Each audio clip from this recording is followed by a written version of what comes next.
सबसे पहले गुड़िया, आपका ही रुख करते हुए, एक आरोपी की गिरफ्तारी हुई है लेकिन मुख्य आरोपी फरार बताया जा रहा है। वहीं दूसरी तरफ मुख्यमंत्री योगी आदित्यनाथ ने एनएसए लगाने के आदेश दिए हैं आरोपियों के खिलाफ। क्या कहना चाहेंगी आप?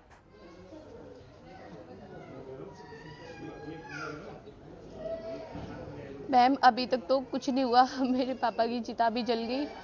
अभी तक वो आरोपी नहीं पकड़ा गया। मुझे बस वो आरोपी चाहिए, मुझे बस वो मृत चाहिए, मुझे बस वो जैसे उसने मेरे पापा को मारा, मुझे बस वो वैसा चाहिए।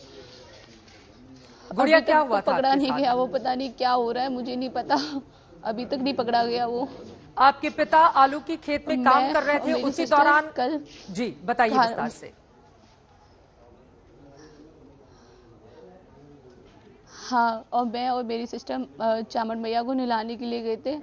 तो वहाँ पे इसकी गौरव की पत्नी और इसकी जो मौसी है और मौसी का लड़का और चाचा का लड़का वहीं मौजूद थे। तो वो लोग हमें देख के वहीं पे रुक गए, वो लोग वहाँ से गए नहीं। उसके बाद फिर मैंने अपनी सिस्टर से कहा चलो हम, ये लोग तो जाएंगे नहीं, हम माता रानी को नहला के हम चलते हैं। तो हम लोग नहला के फिर हम अपने 12 पे आ गए। तो ये लोग पहले से कमेंटबाजी वहाँ पे इन्होंने स्टार्ट कर दी, गाली गलौज टाइप की, दोनों ने, इसकी मौसी ने, इसकी वाइफ ने। और फिर ऊपर से वहाँ 12 पे आके फिर इन्होंने कमेंटबाजी शुरू कर दी। तो मैंने सिर्फ इसे ये बोला, मैं क्या लिमिट में रहे, थोड़ा सा तमीज़ में। तो इसकी मौसी मेरे पास आई लौटते हुए एकदम। वहीं पे साइड में हमारी आलू की खुदाई चल रही थी, पापा वहीं पे थे कि तू तमीज़ में रहे। और गाली गलौज मेरे लिए, मेरी मम्मी के लिए, पता नहीं सबके लिए करने लग गई। फिर पापा आ गए। तो पापा ने भी उन्हें फटकारा कि हमारे खेतों पे होके हमें धमकीबाजी दे रहे हो, ये वो, चले जाओ यहाँ से, ये वो। तो वो पापा को भी धमकी देने लगी कि तेरा शाम तक मैं ये करवा दूंगी, तेरा शाम तक मैं वो करवा दूंगी। और जो उसकी मौसी थी रमा और जो उसकी वाइफ थी शीतल, वो भी धमकी दे रही थी कि जो उसका वो था मौसी का लड़का निखिल, वो धमकी दे रहा था कि बस 10 मिनट में मैं ये करवा दूंगा, वो करवा दूंगा। उसके बाद पापा ने हमें घर पे भेज दिया कि तुम लोग घर पे जाओ, गेट वेट बंद कर लेना, जो भी है, मैं यहाँ काम कर रहा हूँ। उसके बाद फिर पापा के पास उस गौरव की कॉल जाती है धमकी भरी कि मैं 1 घंटे में आ रहा हूँ अलीगढ़ से और मैं ये कर दूंगा, तुझे मारूंगा, तुझे ये करूंगा, वो करूंगा। धमकी भरी कॉल करता है पापा को। उसके बाद मेरी पापा से बात होती है तो पापा ने मुझे बताया कि उसकी कॉल आई थी धमकी भरी। तो उसके बाद फिर मैंने धर्मेंद्र दीवान जी को कॉल किया। मैंने कहा सर, मैं कहा अंकल जी कि वो उसने 1 घंटे के लिए बोला है कि 1 घंटे में आ रहा हूँ, वो धमकी दे रहा है और आप आ जाओ। तो उन्होंने कहा कि मेरी गाड़ी लेट हो जाएगी तो आप 112 पे कॉल कर देना, वो आपके 5-7 मिनट में पहुंच जाएगी उसी लोकेशन पे। मैंने कहा अच्छा चलो ठीक है। तो ये 12:30 बजे के समथिंग मैंने उनके पास कॉल किया था, धर्मेंद्र दीवान जी के पास। तो उस लड़के ने 1 घंटे की धमकी दी थी। 1 घंटा हो गया था।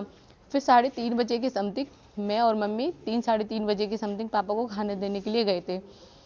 तो वहाँ पे जैसे हम पहुँचे थे तो उसके जस्ट 1 मिनट बाद ही वो लड़का अपनी गाड़ी से आता है और गाड़ी को पुल के पास खड़ी करता है वहीं दूर। और वहाँ से वो लोग उतर के आते हैं। वो गौरव था, निखिल था, ललित था और वो लोकेश पंडित और ये रोहतास पंडित, ये सब लोग और भी 1-2 लोग थे। वो लोग निकल के आते हैं वहां से और पापा को बोलते हैं वहां आके कि मैंने तुझे फैसले के लिए बोला था, मैंने तुझे कहा था कि फैसला कर ले, फैसला कर ले, मैंने कहा था केस वापस कर ले। ऐसे बोलता हुआ पापा में गोली मार देता है वो। और पापा गिर जाते हैं वहीं पे।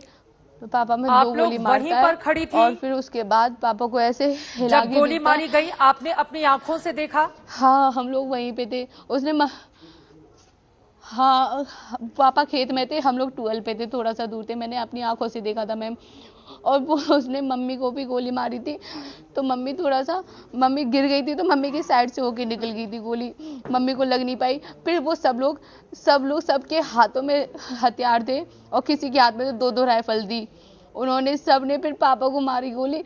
ऊपर से फिर पापा के लास्ट में आके पापा के पास आके पापा की कनपट्टी पे गोली मारी थी मैम। उसने पापा जब तक चल रहे थे, जब तक कनपट्टी पे गोली नहीं लगी थी तब तक थे पापा। जैसे पापा की कनपट्टी पे गोली लगी 2 बार मारी गई पापा गोली? नहीं रहे। फिर पापा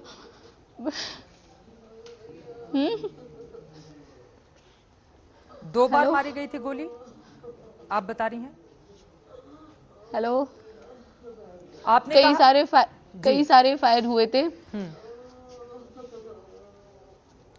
जिस समय आपने कहा कि पहले महिलाओं में आपस में झगड़ा हुआ मंदिर पेट में मारी थी, उसके बाद उसने धमकी दी और फिर खेत में जब आपके पापा काम कर रहे थे उस समय वो शख्स 5 लोगों के साथ पहुंचता है और फिर ताबड़तोड़ गोलियां बरसाता है। एक गोली कनपटी पर लगी, जिसके बाद अस्पताल में जब ले कर जाया गया तब आपके पिता को मृत घोषित कर दिया गया। और ये सब कुछ आपने और आपकी मां ने अपनी आंखों से देखा है।